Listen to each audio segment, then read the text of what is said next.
Swayam Prabha, Digital India, Educated India.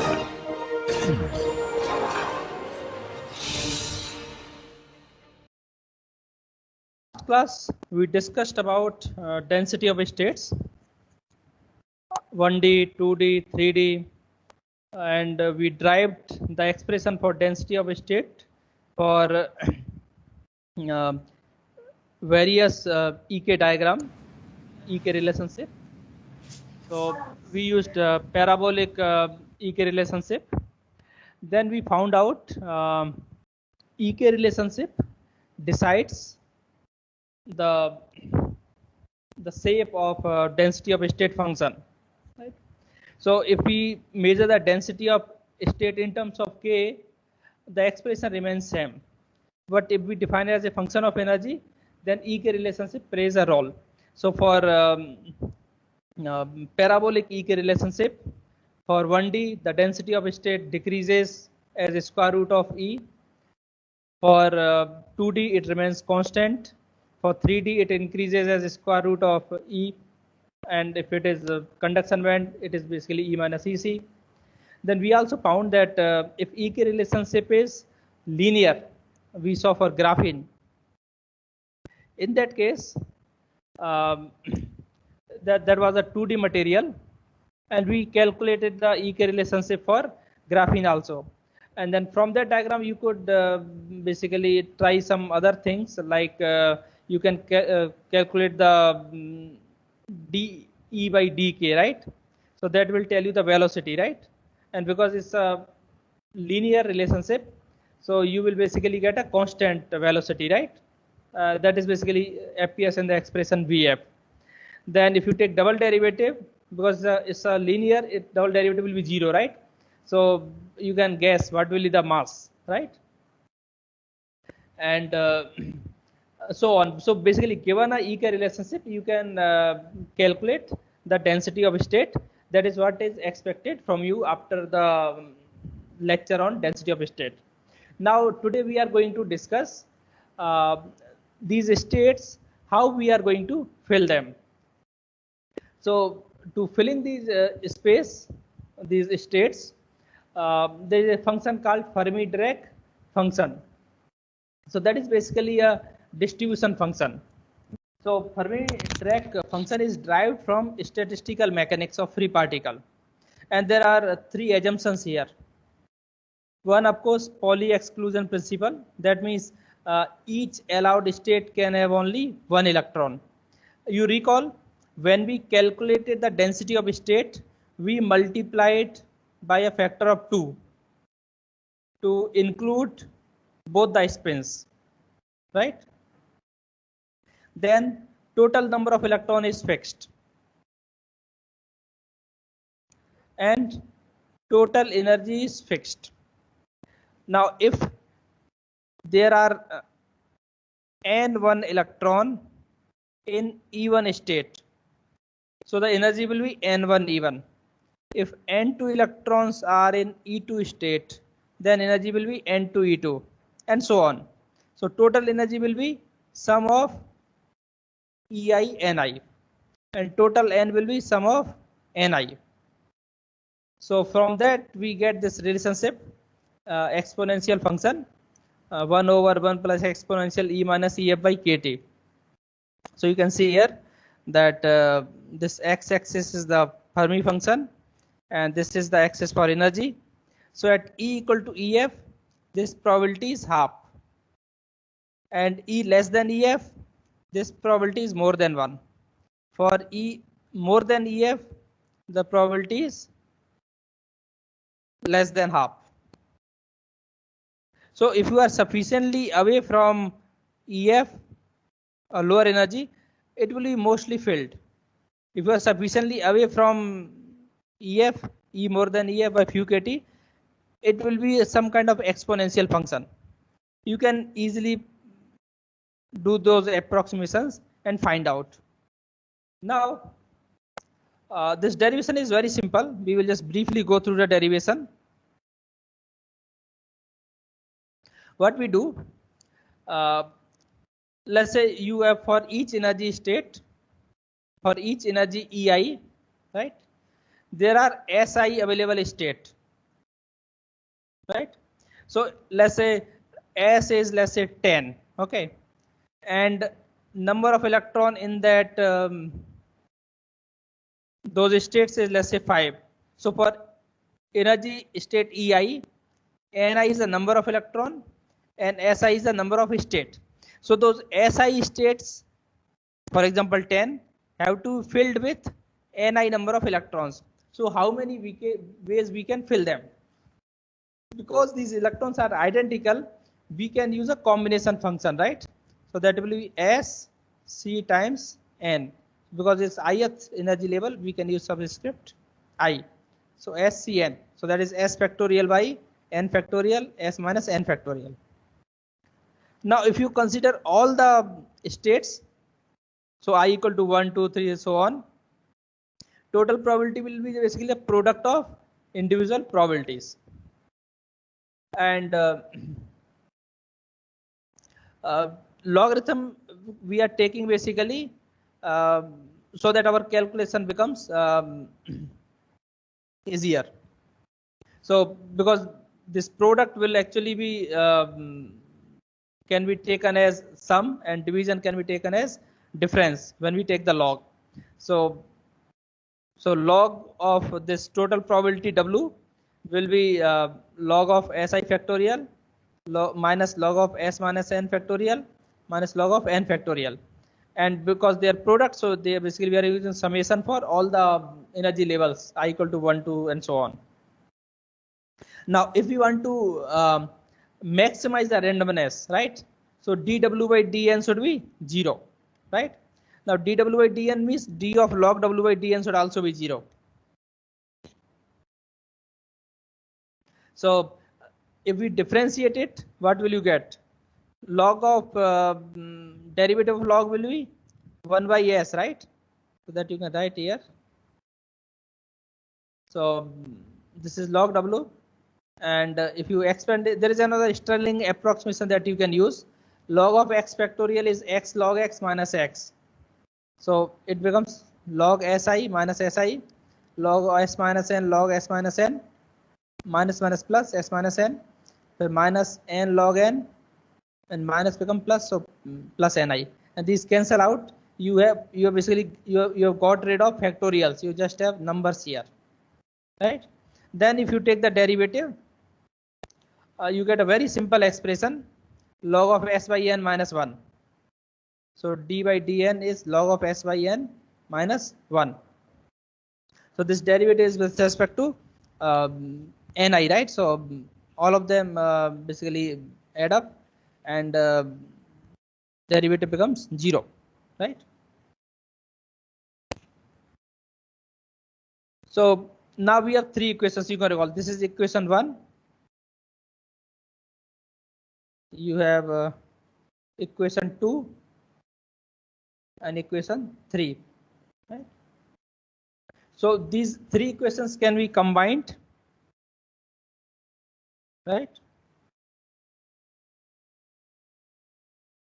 So these 3 equations can be combined, sigma Ni, sigma Ei Ni.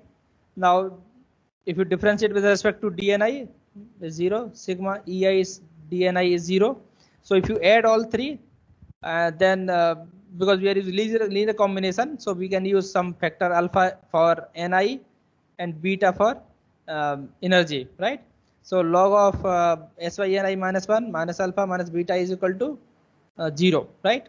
So then if you write this one equal to 0, you will get Si by Ni minus 1 is equal to, this is log, so this becomes exponential alpha plus beta Ei, right? So your SINI will become, now probability is what? Probability is Ni by Si, right? Electrons occupying the state by number of state, right? So this is the probability for filling for ith level, right? And that will become 1 over 1 plus exponential alpha plus beta EI, correct? So this is basically the form of your Fermi Dirac distribution function. Now from thermodynamics, we can get this coefficient. Alpha is minus EF by kT, beta is 1 by kT. So you have basically the familiar form of Fermi Dirac distribution. At a given temperature, energy of the crystal will be sigma of EI Ni, right? Now if you change the energy, what will happen? Distribution will change. You understand? If you change the energy, what will happen? Distribution will change. For example, let's say you have let's say there are two levels here, right? So this is energy is 1 electron volt, this is 2 electron volt, right? And you have, let's say, and there is another level 3 electron volt, 4 electron volt, and then you have, let's say, 4 electrons, right? So of course they will occupy these two levels, right? And what will be the energy? 2 electron with 1 electron volt, 2 electron with 2 electron volt. So this is for total 6 electron volt. 2 to 4 plus 2, 6 electron volt, right? Now this is basically your like 0 Kelvin, right? Because electrons will always occupy the lowest energy state. Now due to temperature, you raise the temperature due to some other effect. Let's say you make it 8 electron volt. Now what will be the distribution? The distribution is basically it has to increase by 2 electron volt, right? So 1 electron from here can go here. So 4 plus 2, 6 plus 2, 8, right? So your distribution can look like this: 1 electron here, or 1 electron here, and 2 electron here. Another possibility is 1 electron from this can go here. So let me show you. You make it 8 electron volt. So this is 1, this is 2, this is 3, this is 4, right? So you can have 2 electron here, 1 here, 1 here, right? So this will 4 plus 2 plus 2, 8, right? Another possibility is you have 1 here, so 2. Then now you need 6, right? So you can have 3 here, 3 here, right? This is another possibility. Then what is the other possibility? 8, right? So 1 electron goes here, 1 electron goes here. Then let's say you have 1 electron here, then 1, then this is 3, 4, and 4, right? So this is another possibility. So when you basically deduce all these possibilities, right? When you describe all these possibilities, you will get basically some kind of probability, right? So what is the probability of filling this fourth state? What is the probability of filling third state? What is the probability of filling second state? What is the probability of filling first state? So when you try all these permutation combination, of course the probability of filling one is high, 2 will be slightly less, 3 will be less, 4 will be even less, right? So what you will get basically this Fermi Dirac type of distribution. So now for a given energy, coming to your question, for given energy, right, you have the probability of distribution, right? So when you consider all these cases, you will actually see it follows some kind of this Fermi Dirac distribution function. So Fermi distribution is given for a given energy, right? So where EF is basically the Fermi energy. So here basically for a temperature 6 electron volt was for 0 Kelvin, right? So at 0 Kelvin this 2 becomes your Fermi energy. So up to 2 everything is filled, and beyond that everything is empty. For more than 0 you go to 8 Kelvin. Now what is happening? These electron can make a transition here, right? So its probability is basically slightly reduced here and it's increased here. If you increase more temperature, then it can go to even higher or state, right? So this becomes even more the slope basically increases, right? So the distribution is for given energy. So for given Fermi level, given temperature, you have particular distribution. So if we change the temperature, the slope of this thing will actually change. The distribution function will change. Is it clear? Okay. It depends on the magnitude EI and EF. If EI is more than EF, probability is 0. If EI is less than EF, then e to the power minus infinity. So probability is 1. It depends on the magnitude of EI minus EF.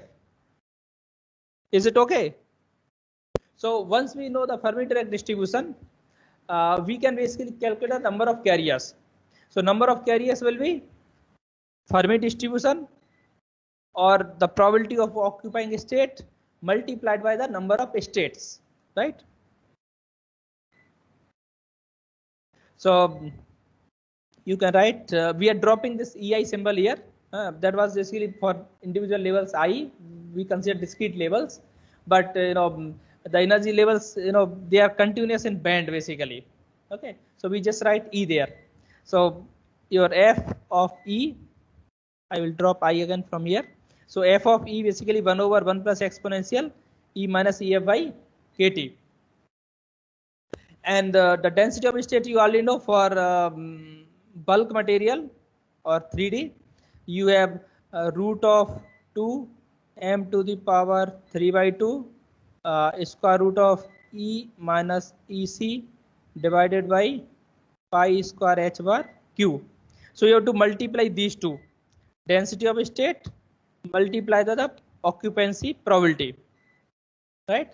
So for electron, what you will do, you will multiply density of state with the Fermi Dirac distribution, and limit of integral will be from the bottom of the conduction band to the top of the conduction band. And for ease of calculation, you can take it to infinity.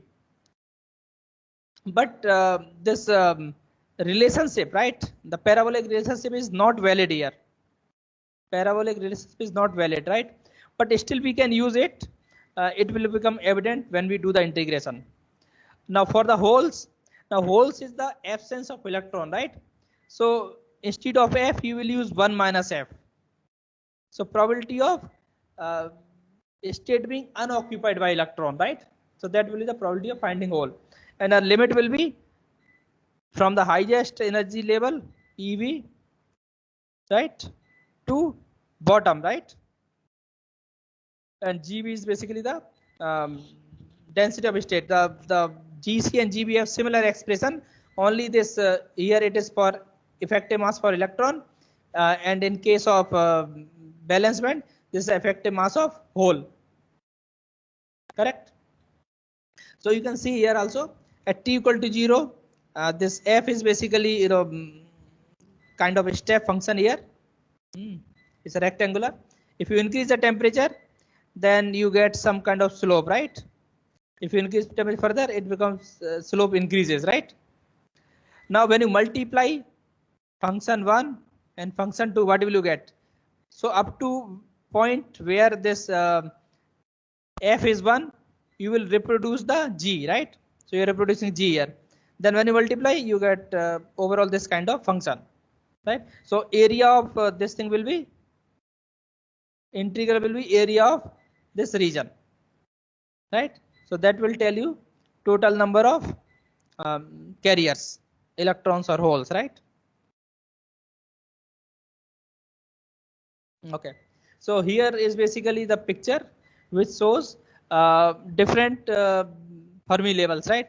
If Fermi level is in the middle, right, then your EF will be half in the middle of the band gap, and it decreases, and 1 minus EF decreases here, right?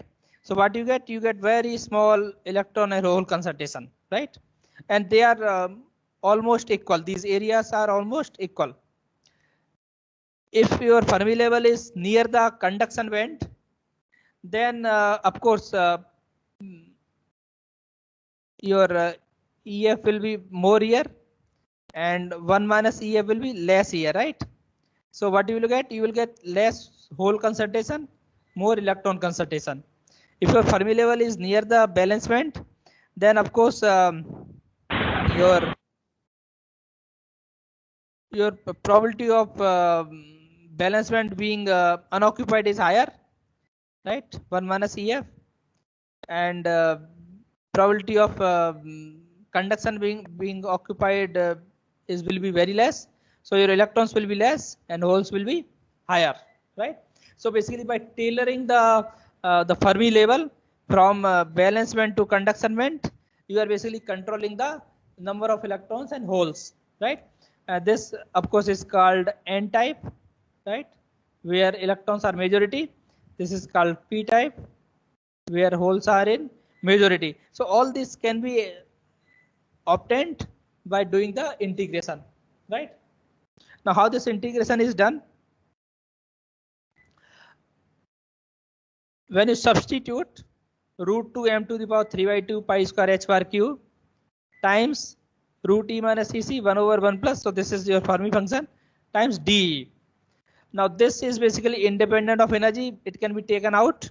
Now this integral, how can we do? So we can make one substitution here, right?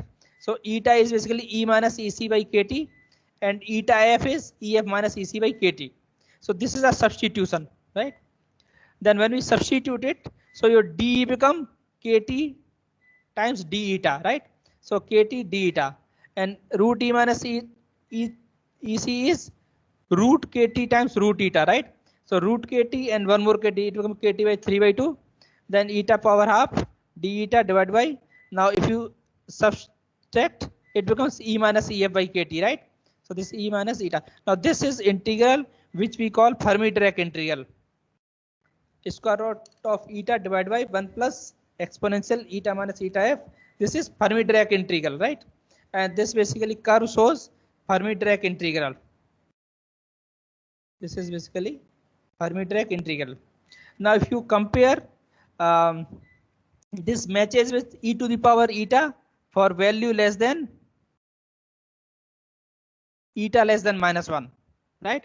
Now eta less than minus 1 means energy is less than EC by KT, right?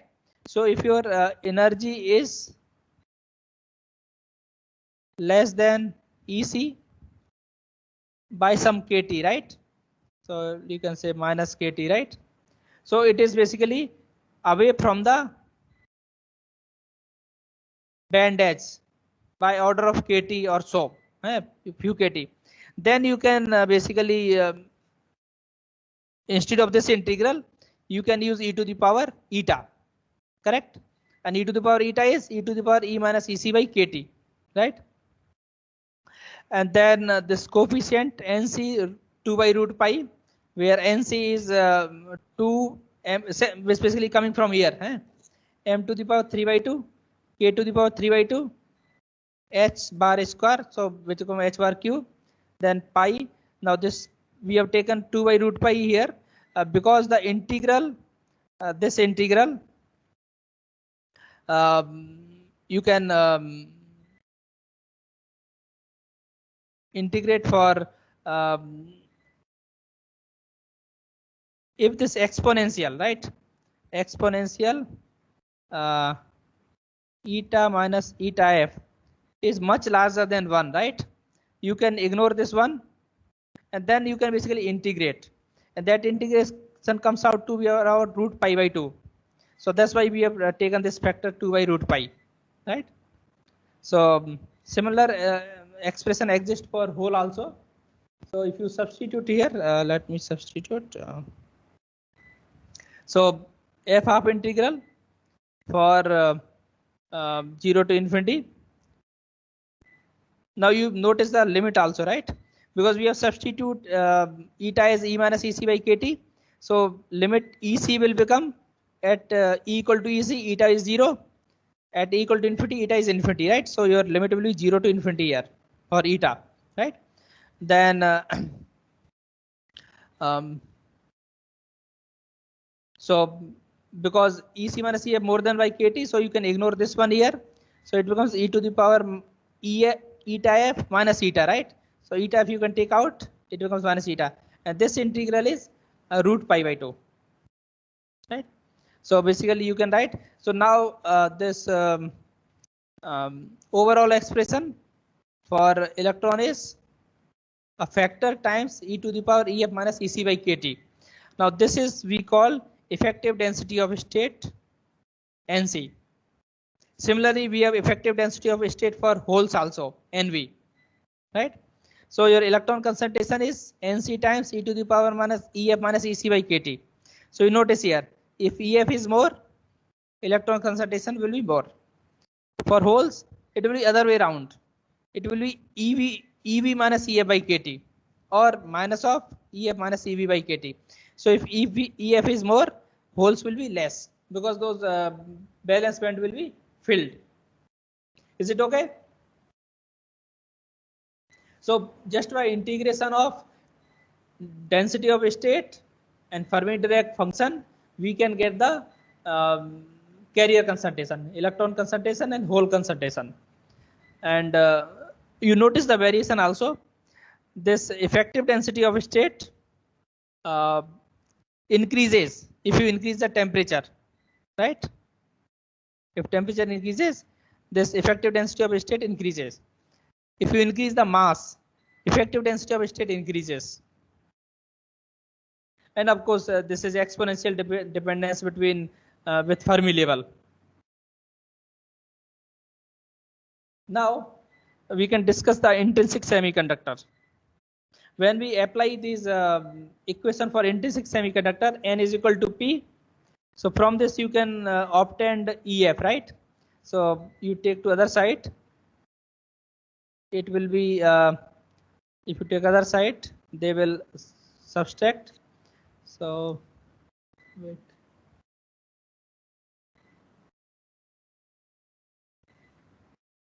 Exponential EF minus EC, and if you take this side, so plus EF minus EV, right, by KT. So this one 2 EF minus EC plus EV, right? So EF become EC plus EV by 2. So this is the mid of the band gap, right? This is the middle of band gap, right? Then there is a factor NC by NV, right? So this KT will come here. So this 2 will also go KT by 2 log NV by NC, right? So if NV is equal to NC, so effective density of state for electron and hole is equal, then your Fermi level exactly will be in the middle of the band gap. If they are not equal, then it will be slightly shifted, right? So if density of holes is more, right, then Fermi level for intrinsic will be shifted which side? If NV is more. If density of state, effective density of state for hole is more, then Fermi level will be shifted up. Why? Because it has to balance. Because density of state is more in valence band, so we have to reduce the probability, right? And density of state is less in conduction band, so we have to slightly increase the probability, right? So the Fermi level will be slightly above the middle of the band gap. If NV is less, then it has to be slightly below the half of the or middle of the band gap, correct? Now you notice here these NC and NV, they depend on, of course, T is a temperature. Now temperature is same, so it won't be different. Only different will be M, right? So this density, effective density of state depends on the effective mass, right? So if mass of hole is more than the mass of electron, right, then intrinsic level will be slightly above the middle of the band gap. Now what is the mass? Mass is basically the curvature, right? So that means, so let's say probability is here, right? So for same DE energy,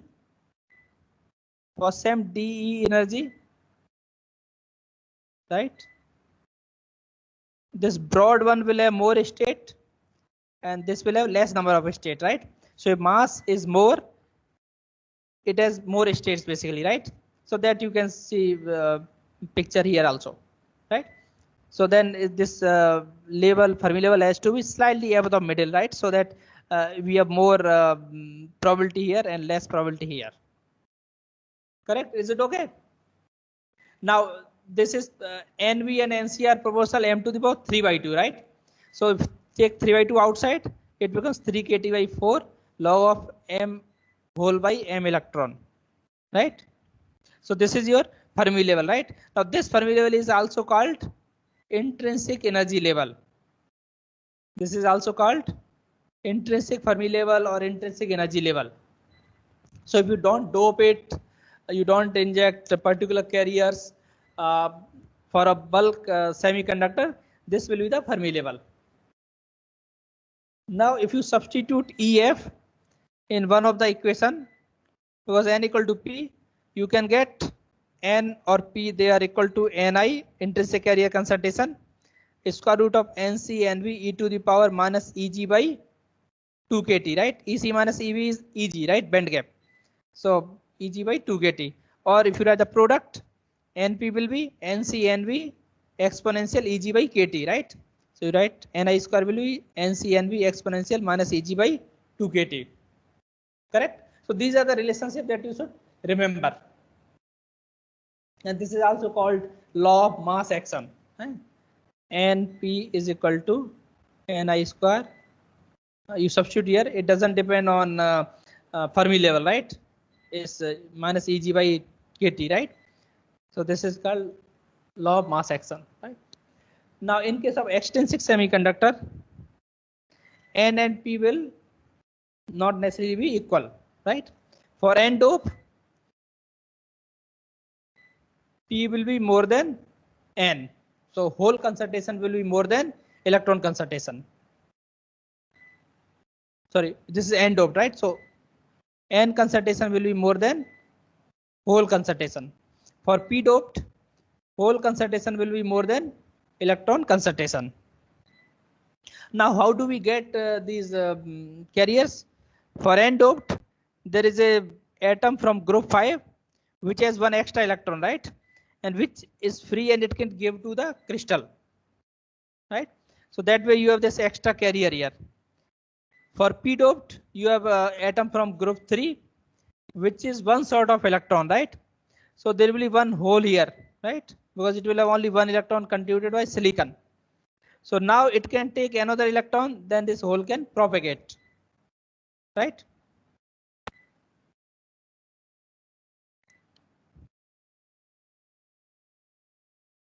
Now the number of dopants basically is, if you recall, in silicon number of atoms is order of 10 raised to power 22, right? So that is kind of absolute limit, right? You cannot replace all the silicon atoms with a dopant, right? So generally the doping is kept below 10 raised to power 20, right? Means 1 out of 100 is already 1%, right? So it has to be kept below 10 raised to power 20. So if you see typical doping, it can range from 10 raised to power 15, 16 to 10 raised to power 19, right? So this is also already very less. If you use 10 raised to 16 doping, so this is basically 10 raised to 22, so 10 raised to 4, right? So because it's 5 into 10 raised to 22, so it's around 5 million, right? So out of 5 million atoms, there is one dopant atom. Right? So now in case of extrinsic semiconductor, N is not equal to P. But even for extrinsic, NP product is Ni square. And the equations we derived, they are still valid, right? So you can, even for, this is basically true for both intrinsic as well as extrinsic semiconductor. So your N is Nc exponential Ec minus Ef by kT. P is Nv exponential Ef minus Ev by minus of Ef minus Ev by kT. And then if you multiply it, your Np is Ni square is Nc Nv Eg by kT, right? This will be minus Eg by kT, yeah? Eb minus Ec, right? Because if band gap is more, the carrier concentration will be less, so it's minus Eg by kT. So this is independent of doping. Now there is another expression we can write for electron hole concentration in terms of Ni. Can we write expression in terms of Ni? So because Ni is this thing, you substitute is here, right? So if you divide by Ni, right, and you just say divide by Ni, what will you get? So N is equal to Ni times Nc by root Nc Nv, right? So that becomes an Eg by Kt, right? So Eg is basically Ev minus Ec, right? So if you subtract it, Ec will cancel, and you will have wait, Ni is Nc Ec minus Ei by Kt. Okay, so you can substitute this thing here.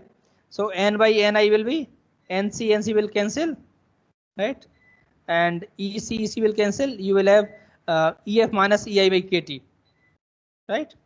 So if you change this coefficient from Ef minus Ec to Ef minus Ei, your coefficient will change from Nc to Ni, right? Similarly, you can write P is also equal to Ni exponential Ei minus Ef by Kt. So if you write the product, NP product will be Ni square only. So it is easier to see from here, right? Now Ni and Pi, they are equal basically. Ni and Pi, they are equal. So you can write that means Nc by Nv will be in the ratio of Ec minus Ei and Ei minus Ev by Kt, right? That we have already derived. Is it clear? Okay, so this is at equilibrium. Okay, now charge neutrality. When we dope the semiconductor,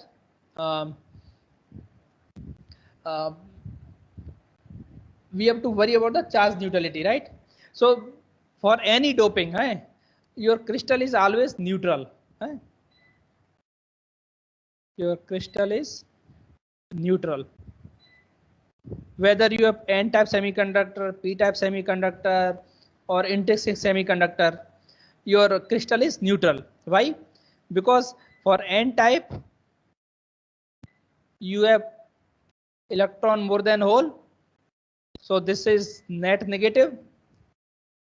But apart from giving electron, it will also give a positive charged ion, the donors, which will give the electron. So they will exist as ions, right? So this positive charge and the difference of N and P, they will be kind of equal, right? So in a general scenario, you may have both the dopants, donors as well as acceptor.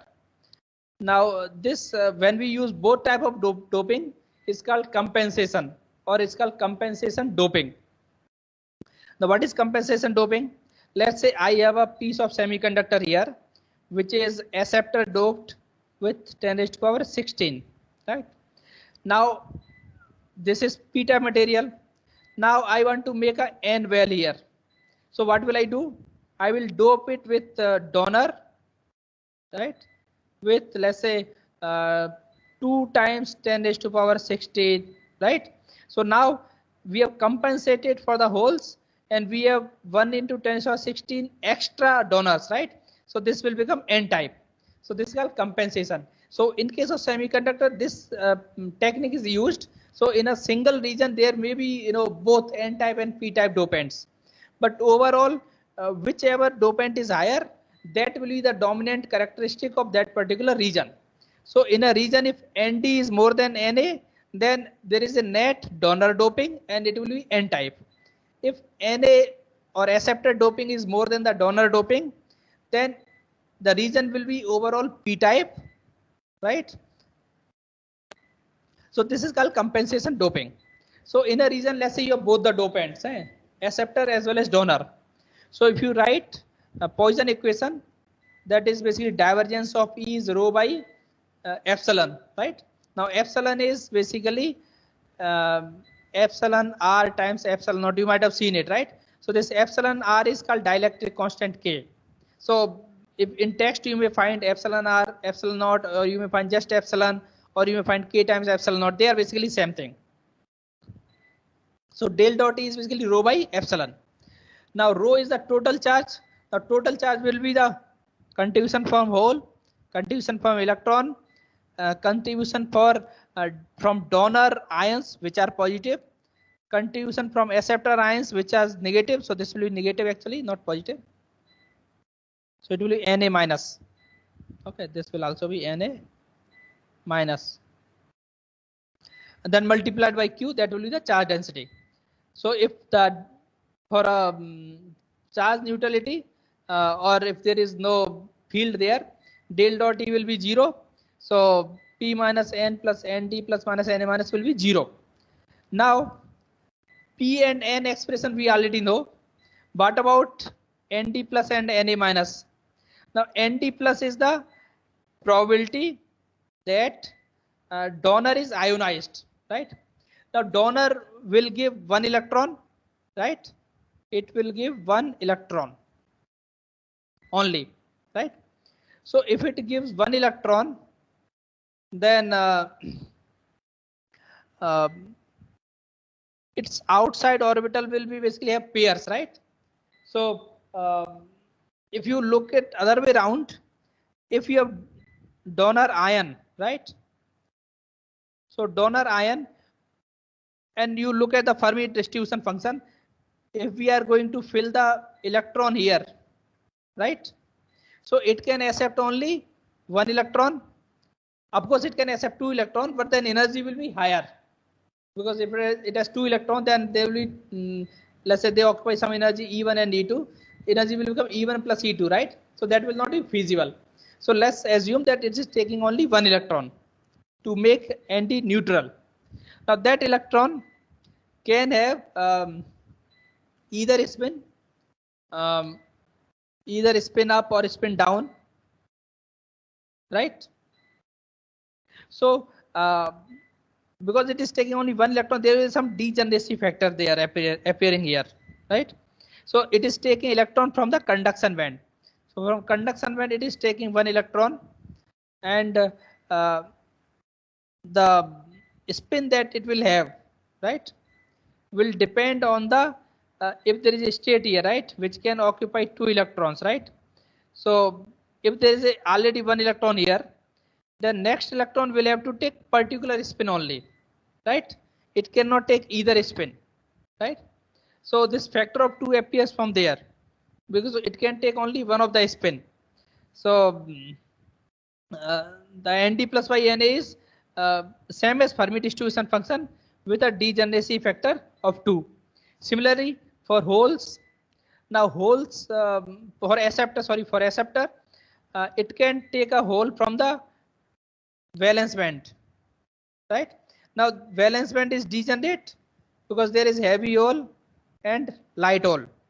So again there is a degeneracy factor here because this electron it is accepting can have one of the spin. So this degeneracy of 2 here. Now that electron can come from either from heavy hole or from light hole. So this is another factor of 2. So your degeneracy factor for impurity level, acceptor impurity level is 4. Okay. So now you can substitute these two equations. Basically expression, all the 4 expression in this equation, expression for P, for N, for Nd plus, for Na minus, right? You will get overall expression, right? So your N P Nb exponential E1 SCF, this is N Nc exponent, this is Nd plus, this is Na minus, right? So now if you substitute here N equal to 0, right? So at a given temperature, and you define some donor concentration, acceptor concentration, right? You can calculate the Fermi level. And if you know the Fermi level, you can calculate the electron concentration or hole concentration, right? So let's consider a simple case. Let's try to think how we can solve this equation. We can assume, let's say this is your EV, this is your EC. For silicon, we can assume, let's say EV is 0, EC will be 1.1 electron volt. Now donor energy level is somewhere here. So we can assume again some value here.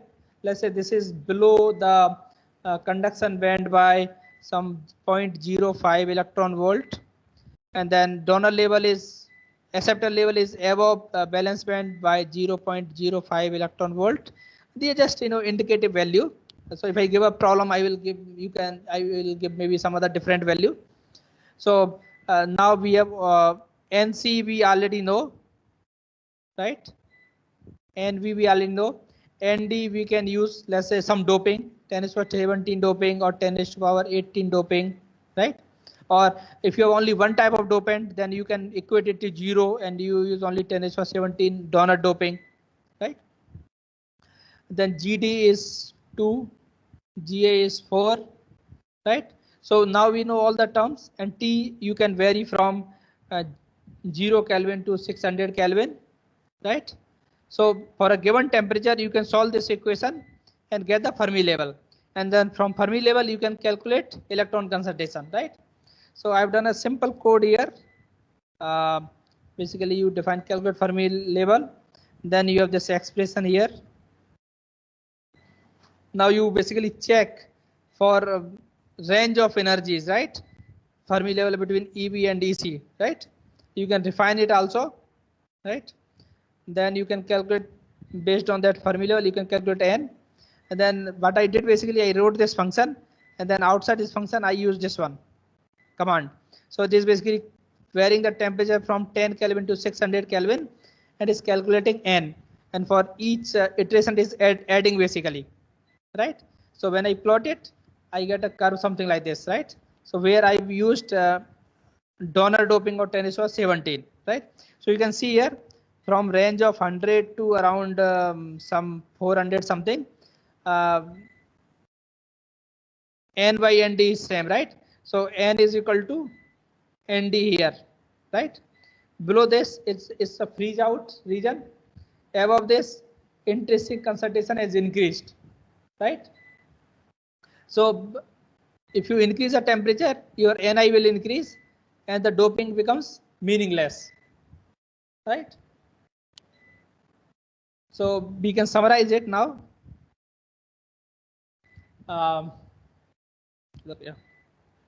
For donor type, Nd is more than Ni. Your N is given as Nd and P is Ni square by Nd, because P Na's product is Ni square. Similarly, for acceptor, Na is much larger than Nd and Na is much larger than Ni. So your P is equal to Na and N is equal to Ni square by Na. And you can write those expressions also. And you can calculate the Fermi level for particular doping, right? So Fermi level is basically, if you write here, EF minus EI by KT is N by Ni, right? So log of N by Ni will be EF minus EI by KT. So you can write EF is equal to EI plus KT N by Ni. N by Ni is Nd by Ni. Similarly for acceptor, EI minus EF KT log Na by Ni. So the gap here, this is for N type, this is for P type. Now even for P type you can calculate this also, right? So same expression, EF minus EI, if you write N by Ni, will give you this for P type. So this is basically N by Ni. Now N is basically Ni square by Na divided by Ni. So it becomes Ni by Na, right? So this is Na by Ni, that will be Ni by Na, right? So they will add up to basically EC minus EB, correct? So this is clear. So given a electron and hole concentration or the doping concentration, you can calculate the Fermi level. So that also you try some problems based on this. Okay, so one last slide, then we are going to close this one. So this is basically the plot of EF minus EI versus temperature, right? So let's say you dope 10 raised to power 14, right? So at temperature of some 400 something, 4 maybe 80, N become Ni, right? That means your intrinsic concentration is already close to 10 to the power 14, right? So if you have doping of 10 to the power 14, this will make sense only up to 400 Kelvin. Above this, Ni has already overcome 10 to the power 14, right? So you can see if you have doping 10 to the power 18, then you can go up to maybe 600. 10^16, right? So for higher doping, you have higher temperature range basically, up to which it will act as doped region, right? Above which it will act as intrinsic. So if you have doping of 10 raised to power 15, let's say, right? So it is extrinsic up to certain temperature 500, above which it will become again intrinsic. So the doping makes a semiconductor extrinsic only in a certain temperature range. Once its temperature crosses certain range, it becomes intrinsic again, right? So this is basically upper is for N type, this is for P type, right? But they are more or less, follow the same temperature, because Ni is same as Pi, right? Ni and Pi are same, intrinsic concentrations are same, and they are a function of temperature. Okay, so that's the end of the class. So it is basically the summary of two classes. We have discussed density of state, then parabolic band assumption, we get analytical expression, Fermi Dirac distribution, and then non-degenerate semiconductor, we have this exponential relationship. If it is degenerate semiconductor, then you will have to use that Fermi Dirac integral, right? And it will not be equal to that exponential function, right? EF minus EB by KT, right? Right? It will not be equal, right? You cannot use exponential function. So it is true for only for non-degenerate semiconductor. Thank you very much. I will take a quick question if you have any. And I'm stopping the recording now.